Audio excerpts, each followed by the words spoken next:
Hello friends, welcome back to the channel. আজ আমি তোমাদের সামনে নিয়ে এসে পড়েছি আরও একটা নতুন রেসিপি। আজকে আমি তোমাদেরকে করে দেখাবো চিংড়ি মাছের বাটি চচ্চড়ি।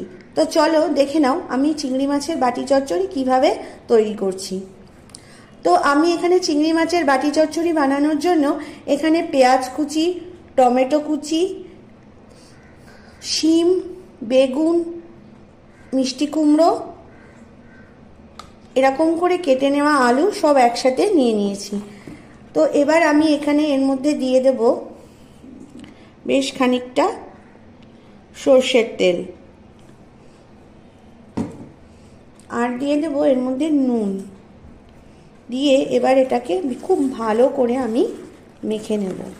আর দিয়ে দিচ্ছি এর মধ্যে বেশ কয়েকটা চেরা কাঁচা লঙ্কা। এখানে আমি একটু ঝালটা বেশিই দিচ্ছি, কেন আমরা ঝালটা বেশি খাই। তোমরা তোমাদের স্বাদ মতো ঝাল বুঝে তোমরা ঝাল দেবে। এখানে গ্যাসের ওভেনে কড়াইটা বসিয়ে নিয়েছি। কড়াইটা একটু গরম হয়ে যাওয়ার পর এবার আমি গ্যাসটাকে সিমে দিয়ে দেব।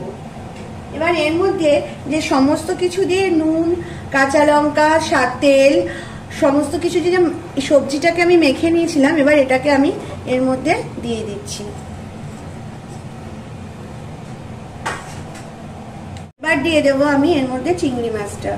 এখানে 6টা চিংড়ি মাছ আছে। এবার এটাকে একটু আমি মিশিয়ে নেব।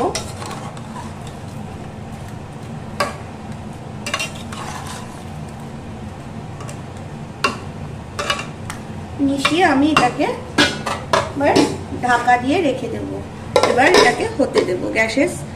আর এই সময় কিন্তু গ্যাসটাকে একদম সিমে দিয়ে রাখতে হবে, কখনোই কিন্তু গ্যাস এখানে বাড়ানো চলবে না।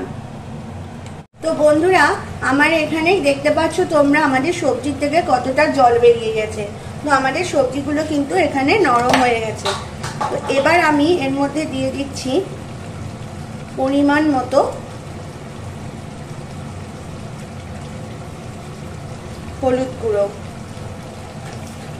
দিয়ে এবার একটুখানি এটাকে নাড়াচাড়া করে আমি এখানে গ্যাসের ফ্লেমটাকে একটু হাইতে করে দেব, যাতে এই যে এতটা জল বেরিয়েছে জলটা একটু মরে যায়।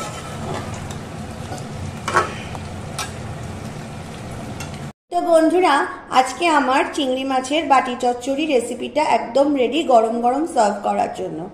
আমি তো এখন বাড়িতে এটা ট্রাই করব ভাতের সাথে। তোমরাও বাড়িতে ট্রাই করো আর আমাকে কমেন্ট করে জানাও তোমাদের এই রেসিপিটা কেমন লাগলো। তোমরা যে যেখান থেকে দেখছো তাকে অসংখ্য ধন্যবাদ। আজ এই পর্যন্তই, আসবো আরও একটা নতুন রেসিপি নিয়ে। টাটা, ভালো থেকো, সুস্থ থেকো।